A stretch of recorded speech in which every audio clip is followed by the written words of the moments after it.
Mesdames et messieurs, bonsoir. Bienvenue dans le 20h. Voici les titres de ce jeudi 27 juillet. Les 8e Jeux de la francophonie se poursuivent à Abidjan. Les Ivoiriens continuent de glaner des lauriers. La Côte d'Ivoire a décroché ce jeudi 4 médailles, l'or et l'argent aux 200 mètres d'athlétisme et handisport. Dans cette ambiance des Jeux de la francophonie, le ministre des Affaires étrangères et de la coopération d'Espagne visite Abidjan. Il a été reçu aujourd'hui par le président de la République. Les deux pays vont renforcer leur coopération. 378 sous-officiers de l'école de gendarmerie de Torogui et à Daloa ont fait la sortie officielle après un temps de formation. Parmi les nouveaux gendarmes figurent 16 filles. Ils ont tous prêté serment aujourd'hui.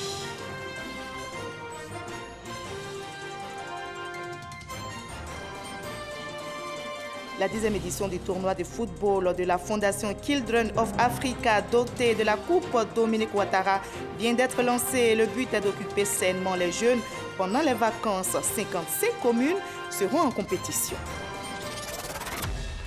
Soyez les bienvenus sur RTI 1.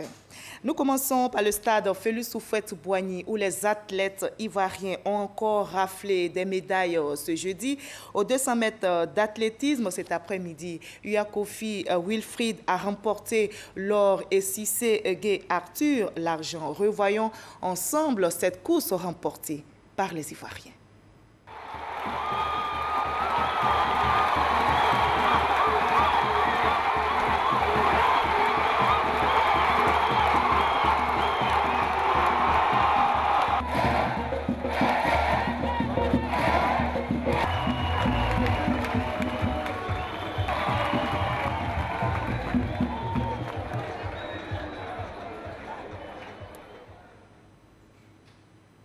Et ce n'est pas tout, les Ivoiriens se sont également imposés en handisport. L'athlète Kwasi Akoingesan a décroché la médaille d'or. Revoyons encore cette course.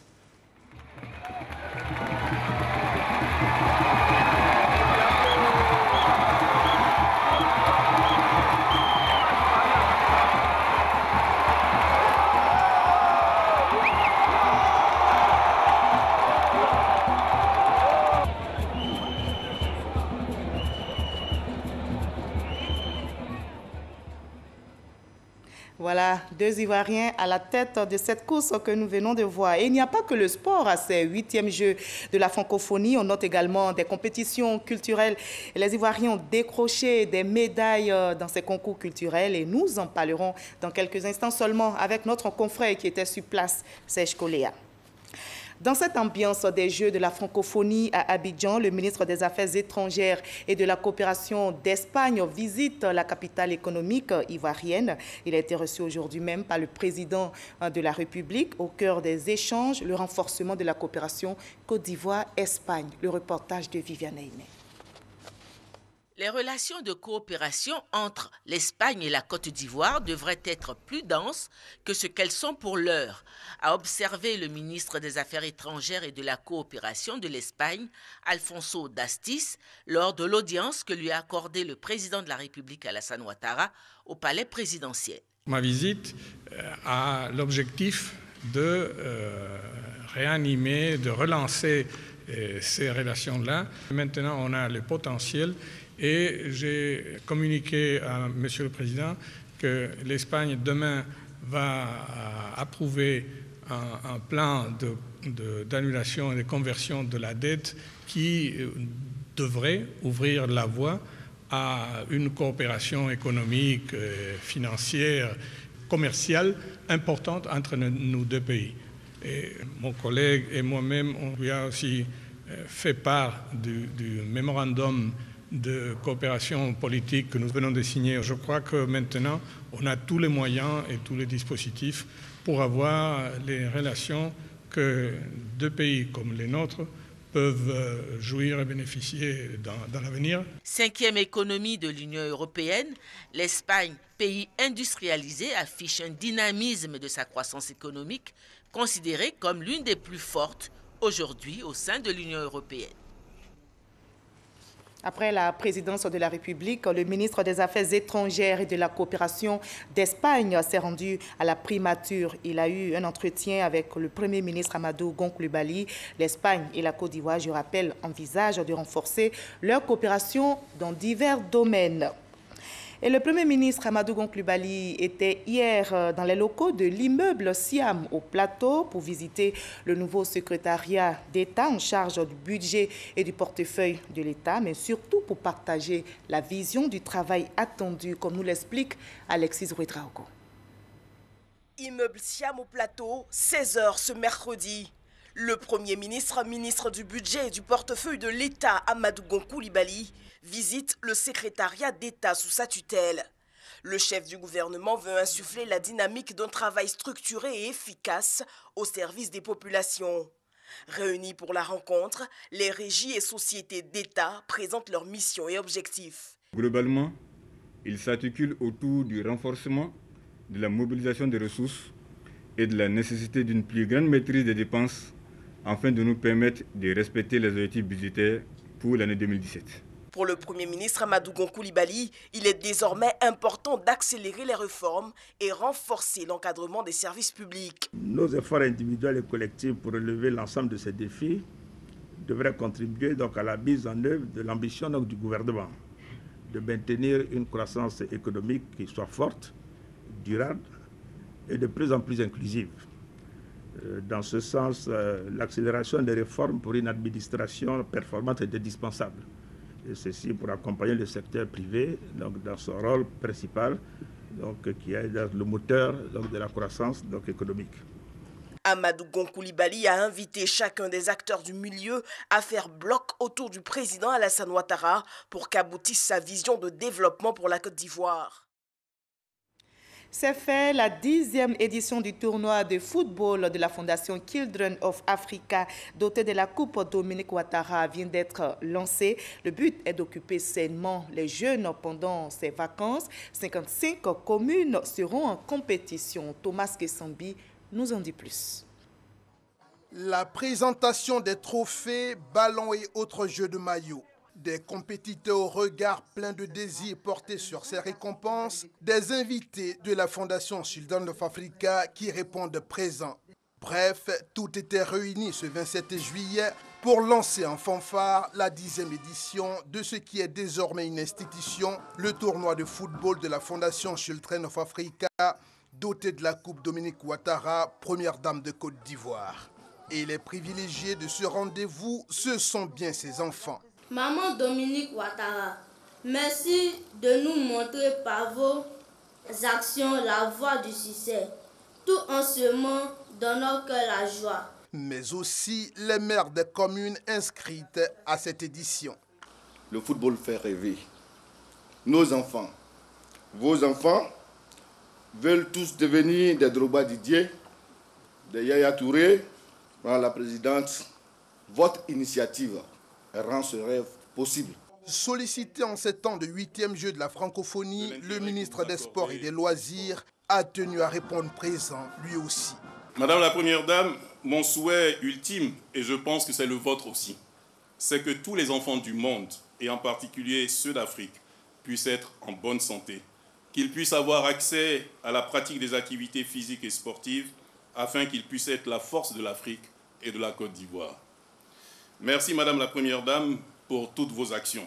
Comme l'excellence académique, le sport des jeunes, la relève de demain, fait aussi partie des missions, voire des préoccupations de la Fondation de la Première Dame de Côte d'Ivoire. Ce tournoi sera donc une occasion de rassembler sainement les différentes communautés autour de nos enfants.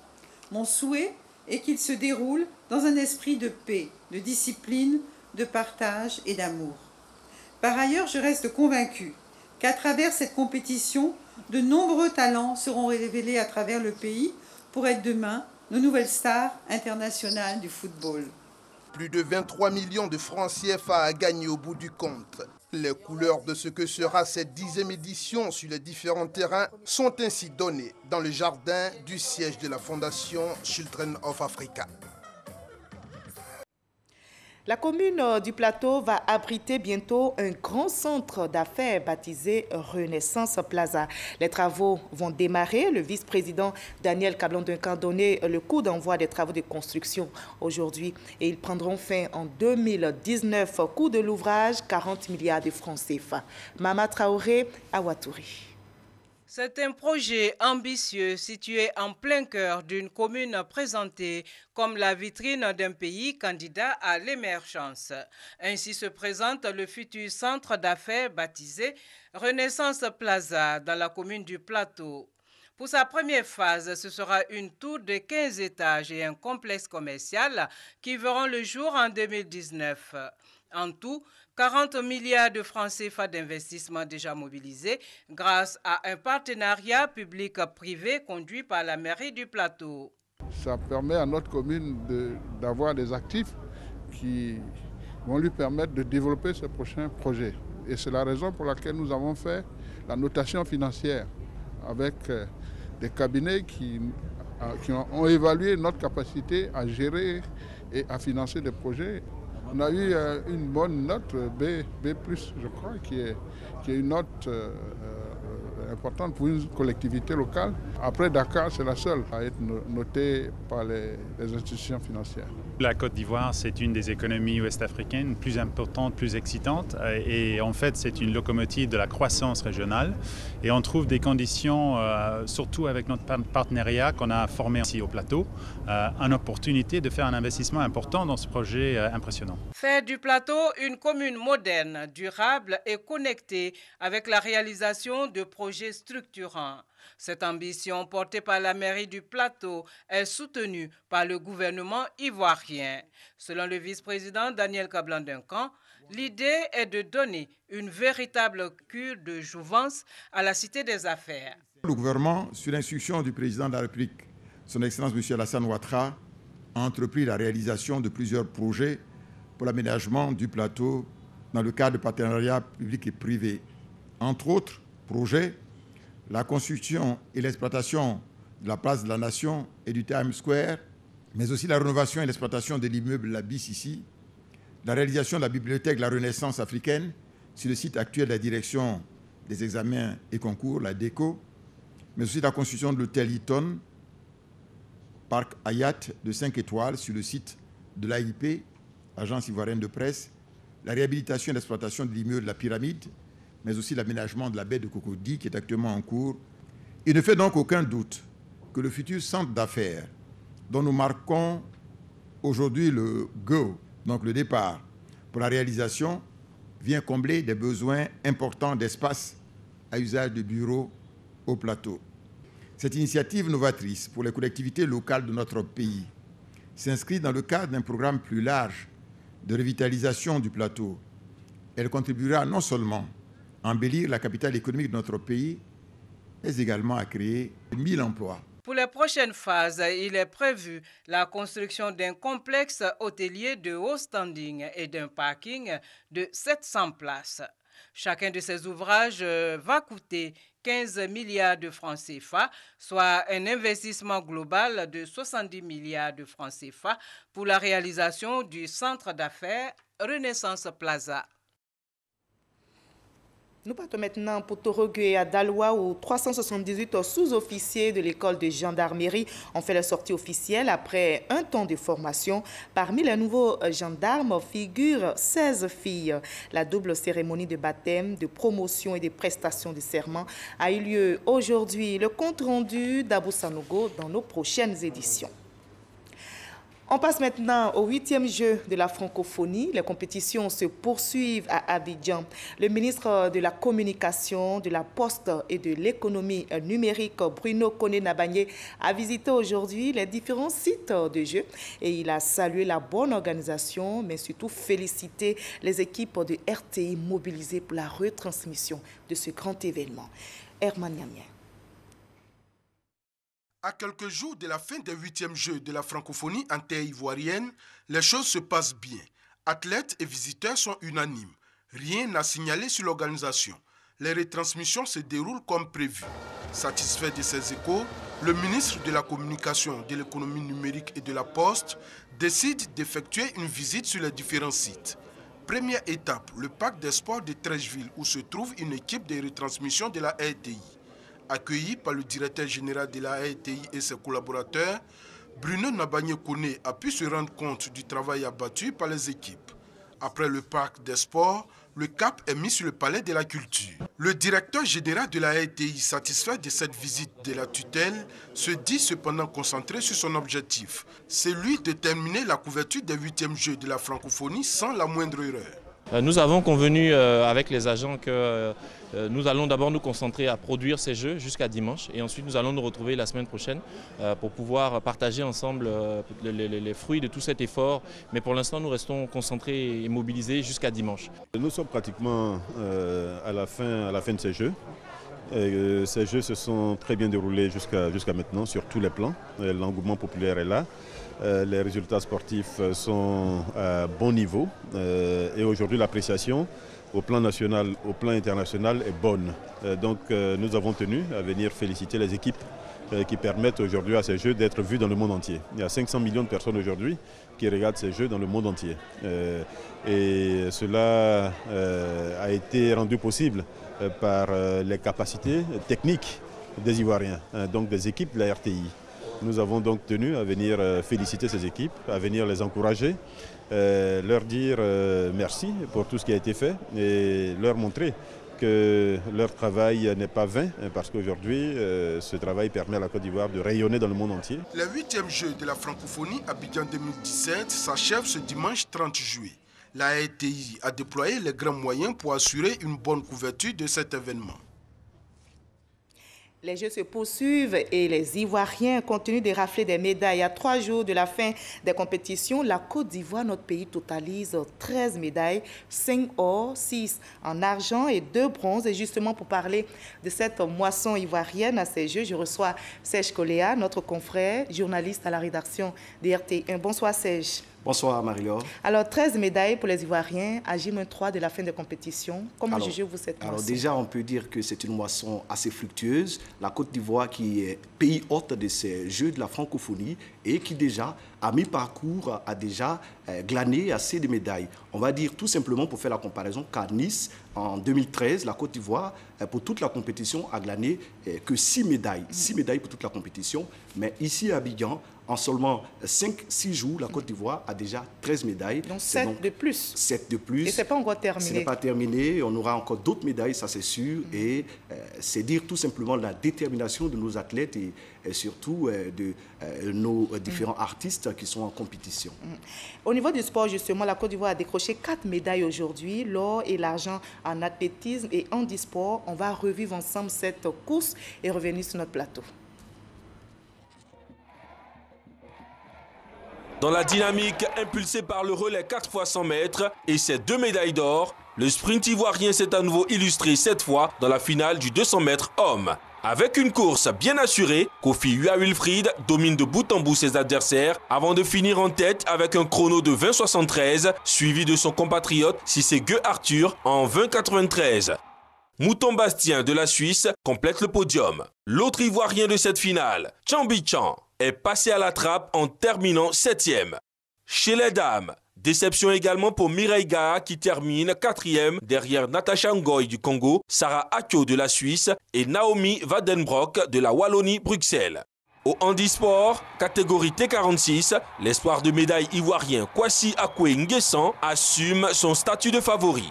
Il arrache de haute lutte la première place en 23-13 devant Nakou Serge Arthur, également de la Côte d'Ivoire, et Mahaman Sako du Mali. Voilà, Serge Koléa, belle performance de nos athlètes cet après-midi au stade Félix Houphouët-Boigny. Tout à fait, il faut saluer donc cette performance de nos athlètes qui, on le dira jamais assez, sont déterminés à représenter la Côte d'Ivoire dignement, à porter haut le drapeau de la nation hôte de ces Jeux de la francophonie. Il faut saluer ces jeunes et puis il faut surtout saluer cette cohésion, cette détermination qu'ils ont. On a surtout vu qu'on joue sur notre sol. Sur notre sol, on a vu il y a quelques jours Talou, Marie-Josée qui était donc qui n'était pas en compétition, mais qui est venu sonner la mobilisation et qui est allé même s'aligner pour le triple, la course au relais. Et qui a remporté l'or avec les autres Ivoiriennes. Et dès cet instant-là, on a vu une certaine détermination, un engouement, un sursaut de tous nos athlètes qui ont fait donc vibrer le stade Félix Houphouët-Boigny. Jusqu'à aujourd'hui encore, le stade vibrait pour les Ivoiriens. Et il n'y a pas qu'au niveau du sport qu'on glane des lauriers, au niveau culturel également. Oui, tout à fait. Au niveau culturel, vous savez que la Côte d'Ivoire, c'est un pays culturel. On ne pouvait pas donc être en reste culturellement. En jonglerie, qui est donc dans la catégorie culture, il y a donc ce jeune Ivoirien, Cassio Ignace, qui était jongleur hors pair. On va revoir tout à l'heure l'élément. Voilà, mais aujourd'hui, je pense au niveau des marionnettes géantes, on a remporté l'or. Tout à fait, avec les marionnettes géantes, on a remporté l'or aujourd'hui pour la deuxième fois consécutive. En 2013, à Nice, Ivoire Académie Marionnette avait donc remporté la médaille d'or. Cette année encore, ils remportent la palme et ils confirme donc qu'ils sont des experts en matière de marionnettes géantes. Donc c'est la Côte d'Ivoire qui gagne avec les marionnettes géantes. On va voir maintenant le reportage d'Herman Yamien parce qu'il était sur place. D'accord. Des marionnettes géantes à l'espace Canal au Bois de Trècheville. C'est une des disciplines en compétition à ces 8e Jeux de la francophonie Abidjan 2017. Le spectacle qu'elle présente fascine tout le public. En plus de les amuser par leurs apparences, ces marionnettes géantes véhiculent également des messages. L'Académie Ivoire Marionnette de la Côte d'Ivoire a présenté une pièce dénommée La Boule Bleue. Une mise en scène qui n'a pas laissé le public indifférent. Ah, vous étiez ouvert et vous ne disiez rien. Qui voit eux se tait, laisse le monde en paix. Ce spectacle, on voulait représenter une boule bleue qui représente la terre, qui est aussi un globe, et d'où le nom du spectacle, la boule bleue. Et sur cette boule bleue, au départ, les hommes ne s'entendaient pas, ils se chamaillaient, et lassés de toutes ces chamailleries, et ces organes ont décidé de se réunir pour donner une langue à ces hommes, pour qu'il y ait la solidarité, malgré les différences. L'Académie Ivoire Marionnette a été médaillée d'or au 7e Jeu de la francophonie à Nice en 2013. Elle espère cette année encore rééditer cet espoir. Selon le fondateur de cette académie, ce métier nourrit son homme. Nous, on peut confirmer que ce métier nourrit son homme. L'art de la marionnette nourrit son homme. Aujourd'hui, nous, on s'habille en marionnette. Tout ce qu'on porte, c'est la marionnette qui nous donne.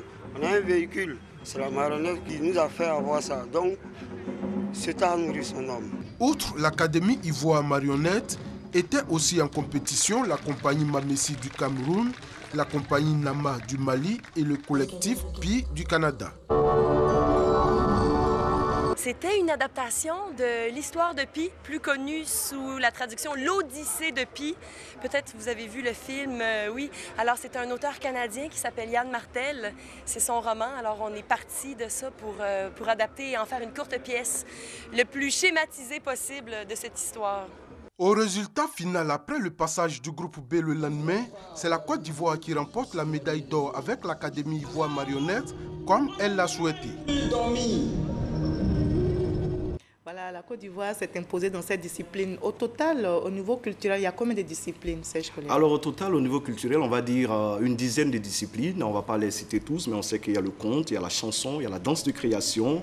Il y a également la jonglerie, discipline dans laquelle la Côte d'Ivoire a eu la médaille de bronze. Il y a aussi d'autres disciplines annexes qu'on a adjointes à la culture. On les appelle activités de développement. Donc il y a la création pour le développement durable. Dans ces disciplines également, la Côte d'Ivoire a remporté une médaille d'argent. Il y a la littérature. 2 médailles, voilà. 3 aujourd'hui avec les marionnettes géantes. Autant pour moi, il y a donc les arts visuels, peinture, sculpture.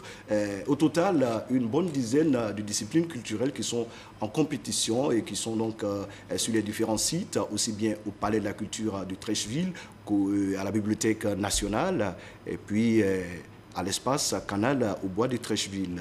Donc ces disciplines se passent assez bien avec un certain engouement du public.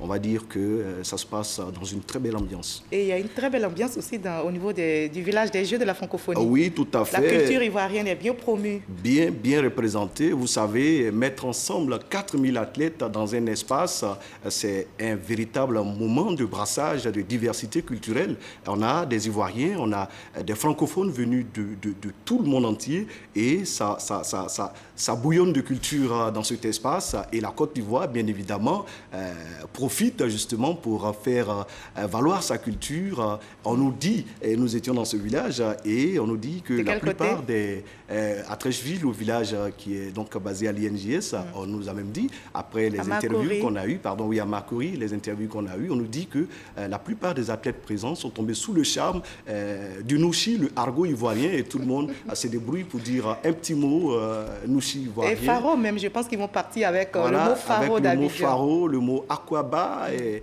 il y a aussi le mot yafoy qu'ils utilisent assez là-bas. Nous étions là-bas hier et on a vu un peu cette ambiance. Vraiment, c'est un espace assez bouillonnant où il y a toute cette diversité culturelle qui montre vraiment cette solidarité francophone. Je pense que ce village est une réussite. C'est une réussite parce que tout le monde est là et puis toutes les énergies sont là et ça se passe assez bien. J'invite nos populations à venir vivre cet événement qui va s'achever dans quelques jours. Ce n'est pas toujours qu'on organise des Jeux de la francophonie. Il faut venir voir les derniers jours parce que c'était un moment de convivialité, de fraternité, de solidarité entre un peuple de la francophonie. Difficile d'arracher le mot du culturel que vous êtes. On sent l'engouement, quand on vous voit parler, on sent l'engouement autour de ces concours culturels. On va donc aller voir, parce qu'en marge des 8e Jeux de la francophonie, l'OIF, à travers sa direction de l'éducation de la jeunesse, fait la promotion des valeurs de cohésion sociale et du vivre ensemble. Une caravane, vous l'avez vu, a sillonné les différentes communes pour promouvoir ces valeurs. La finale a eu lieu et 40 leaders d'opinion ont été faits ambassadeurs du vivre ensemble. On voit cela avec Patricia Omouetia. L'initiative Libre Ensemble est un mouvement citoyen de la jeunesse francophone pour promouvoir la paix et la diversité. La jeunesse s'est saisie de cette plateforme d'échange pour y exprimer et présenter des paroles fortes. De là où je viens, on peint tout en rose à coups de dérision. On porte nos blessures avec le sourire. Nos cœurs chantent à l'unisson la picanaise et ces paroles gravées en lettres indélébiles dans la mémoire d'un peuple que la rage et la haine n'ont pu décimer. De là où je viens. Le concept Libre Ensemble, avec la jeunesse ivoirienne, a été ponctué par des animations, des shows d'artistes et des concours de slam. La force de mes textes, c'est surtout qu'il y a de la profondeur. Moi, j'aime beaucoup rimer, mais par-dessus la rime, je pense que l'essentiel, c'est le texte, c'est le message. Et j'ai compris par mes expériences qu'il fallait quand même communier avec le public. Et aujourd'hui, j'ai essayé de le faire et Dieu merci, ça a marché. C'est dans ce cadre que l'OIF a attribué à 40 leaders d'opinion nationaux et internationaux les titres d'ambassadeurs Libre Ensemble. Ce mouvement est bâti autour de ce que nous appelons Libre Ensemble afin de promouvoir justement la liberté, la paix, la diversité, la solidarité entre les jeunes au sein de l'espace francophone. Ces ambassadeurs sont juste un échantillon de ce que nous souhaiterions que la Côte d'Ivoire soit. Une Côte d'Ivoire de paix, une Côte d'Ivoire du vivre ensemble, une Côte d'Ivoire où fasse bon vivre, où chacun joue son rôle d'acteur et d'artisan de paix. Une belle initiative qui a pour but de former les leaders d'organisations de jeunesse et de femmes en vue de faire d'eux des canaux de promotion. Nous, les syndicalistes comme les transporteurs, quand on dit la paix, c'est ça que nous souhaitons aujourd'hui dans le pays. Nous allons nous arranger à ce que la paix soit vraiment, c'est-à-dire que ça soit ancré dans l'esprit de chacun de nous. Je m'engage à respecter tous les engagements qui ont été cités justement dans la charte. En tant qu'ambassadrice, à ne promouvoir que la paix dans l'exercice de mon métier. Je suis très heureux de cette reconnaissance de l'OIF, Organisation internationale de la francophonie, parce qu'ils reconnaissent effectivement que notre action mène à la paix, mène au vivre ensemble, mène au libre ensemble, car sans la paix, on ne peut rien entreprendre. L'initiative Libre Ensemble a été lancée à Paris le 10 mars 2016. C'est une plateforme de promotion des valeurs de cohésion sociale initiée par l'Organisation internationale de la francophonie. Voilà Serge, c'est une nouvelle forme de poésie, le slam, la poésie chantée pour véhiculer des messages de paix. Tout à fait, c'est une poésie qui gagne du terrain. En Côte d'Ivoire, il y a beaucoup de collectifs qui s'essaient à ce genre artistique et je pense que ça avance bien. C'est un mouvement qui porte, c'est un mouvement qui va faire d'autres talents en Côte d'Ivoire, d'autres artistes qui vont se révéler à travers le slam. D'accord. Nous allons faire à présent une incursion dans l'univers des artistes peintres parce qu'on parle aussi des peintures à ces Jeux de la francophonie. Hier, ils étaient en compétition dans les locaux du Musée des civilisations au Plateau. Et ce qui a intéressé notre confrère Francis Boifo, c'est la qualité des tableaux et le regard des visiteurs. Un tour dans l'univers des artistes peintres des 8e Jeux de la francophonie et voilà le décor qui s'offre à tout visiteur. Des tableaux colorés et des dessins pour exprimer ce qui est commun à tous les artistes peintres, c'est-à-dire la joie de donner sens et vie à de simples objets.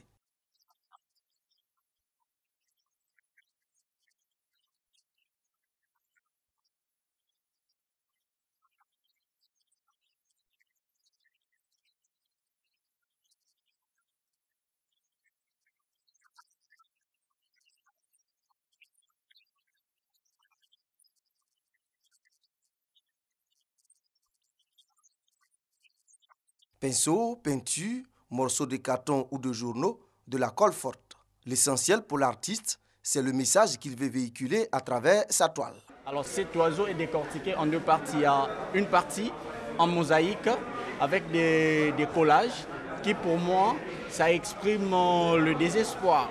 Alors il y a encore une autre partie avec des taches blanches qui expriment l'espoir. Je prends l'exemple de l'Afrique en fait. Même si on a assez perdu, on n'arrive pas à atteindre les sommets par rapport à d'autres continents, mais on doit quand même espérer un jour de bonnes choses en fait. Voir plusieurs artistes peintres faire montre de leur talent dans une même salle. Le spectacle séduit. On a l'habitude de voir des œuvres d'art un peu partout dehors, mais voir une œuvre d'art qui retourne se faire sur place comme ça, c'est quelque chose de très extraordinaire. Ça nous fait du bien, c'est intéressant de découvrir ce genre de trucs. Moi, par exemple, je travaille à l'extérieur et j'ai vu des choses de ce pays à travers la peinture. Voilà qui invite à visiter les sites des Jeux ou à assister aux différentes compétitions. Les Jeux de la francophonie prennent fin le 30 juillet prochain. Et la ville historique de Grand-Bassam se met aussi aux couleurs de la francophonie. L'Institut de la francophonie et du développement durable a procédé à l'électrification solaire du pont de la Victoire de Grand-Bassam. L'initiative vise à accompagner les villes francophones dans leur programme de développement durable. Le maire de la ville de Nice en France vient d'offrir 32 vélos carbone au ministre chargé des 8e Jeux de la francophonie, Robert Begré-Mambé. Ce don a pour objectif d'assurer la compétition de cyclisme pendant ces Jeux. Issa Tchonoyeo. Un don de vélos carbone pour renforcer le jumelage entre les villes de Nice en France et Abidjan. Le maire de Nice, Christian Estrosi, offre 32 vélos carbone au ministre Robert Mambé pour assurer la compétition de cyclisme pendant les 8e Jeux de la francophonie. Depuis 2013, sous l'impulsion de Christian Estrosi, nous avons les épreuves de cyclisme. Et à ce titre, nous avons décidé, en solidarité qui s'inscrit complètement dans les valeurs de la francophonie, que sont la solidarité, le partage et la fraternité, nous avons offert 32 vélos au district d'Abidjan. La compétition de vélos qui aura lieu en fin de semaine entre Abidjan et Bassam aura pour trophée le nom de Christian Estrosi. Ce don soulage le ministère des Sports et Loisirs et la Fédération ivoirienne d'athlétisme. Cette bonne nouvelle, nous la devons à Monsieur le ministre, gouverneur, mais plus particulièrement à Monsieur le maire de la ville de Nice. Nous pensons que si nous réussissons à créer des partenariats dans le domaine du sport dans nos villes, peut-être que nous réussirons à retenir une partie de cette jeunesse en créant les conditions pour en faire des vedettes. En 2013, nous avons bénéficié de la générosité de M. Christian Estrosi. Et 2017, 4 ans plus tard, il remet la chose. On ne peut que lui dire merci. L'administrateur de l'Organisation internationale de la francophonie, OIF, salue le geste du maire de Nice avant de se réjouir du bon déroulement de ces Jeux. On a parlé de la qualité de la cérémonie d'ouverture. Nous continuons à avoir des messages à longueur de journée pour nous dire que c'était magnifique, extraordinaire, exceptionnel. Nous avançons et cette cérémonie est aussi l'expression de ce qu'est la francophonie. Le ministre Robert Mambé, dans le partage du don, octroie 20 vélos à la Fédération ivoirienne d'athlétisme, 10 à l'OIF et 2 au district d'Abidjan. Voilà, Serge Koléa, les 8e Jeux de la francophonie se poursuivent. Avant de vous laisser partir, donnez-nous le programme au niveau des activités culturelles demain. Alors, demain, pour les activités culturelles, nous donnons rendez-vous au grand public à la Bibliothèque nationale pour suivre les finales dans les disciplines peinture, photographie et sculpture. Ces disciplines connaîtront leurs différents lauréats qui recevront donc leur médaille. Il y a des Ivoiriens en compétition. Il faut venir. On espère encore qu'ils vont glaner des lauriers. Il y a aussi dans la soirée la discipline chanson. On aura les belles voix francophones demain au Palais de la Culture pour également tenter de glaner des médailles dans cette compétition. Et on rappelle que l'entrée sur les sites est gratuite depuis le début de ces compétitions. Il y a aussi les compétitions sportives. Je complète qu'il y a la lutte africaine au Parc des Sports de Trècheville et basketball au Palais des Sports de Trècheville et enfin football au Palais des Sports de Trècheville. Merci Serge Koléa d'avoir été avec nous sur ce plateau. C'est moi qui vous dis merci. Making Africa Work est un manuel qui partage principalement des idées pratiques sur comment booster les performances économiques de l'Afrique et assurer sa croissance. Écrit par 4 acteurs, dont l'ancien président nigérien Olusegun Obasanjo, ce livre a été présenté ce jeudi au plateau. Les témoignages de Jean-Louis Bambo. Composé de 11 chapitres, Making Africa Work ou l'Afrique en marche est un guide pratique pour les gouvernants. Ce qu'on appelle best practice en anglais a aussi le potentiel de jouer un rôle majeur dans la pratique des gouvernements en Afrique de l'Ouest.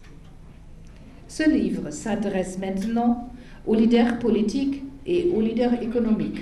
Greg Mills, Jeffrey Hebbs, Dickie Davis et Olusegun Obasanjo sont les auteurs de ces livres qui présentent les stratégies qui ont réussi ailleurs afin que les leaders africains s'en inspirent pour réduire la pauvreté sur leur continent.